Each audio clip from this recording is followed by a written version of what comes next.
কোটা বিরোধী আন্দোলন যে যুবক ছেলেগুলো করেছে ওরা মুজাহিদ, ওদের বিরোধিতা যারা করেছে ওরা সন্ত্রাস।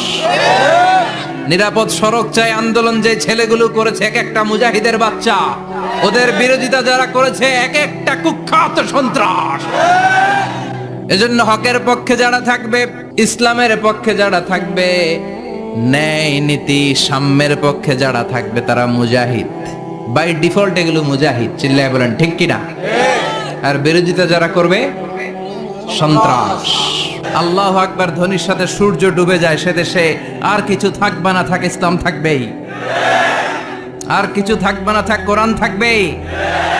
এদেরকে প্রশ্রয় দিলে এরা বলে মসজিদ বন্ধ করো, মাদ্রাসা বন্ধ করো, কয়দিন পরে বলবে আজান বন্ধ করো, এরপরে আবদার তুলবে দাড়ি রাখা বন্ধ করো, তারপরে বলবে মুসলমানদের নাম রাখা বন্ধ করে দাও।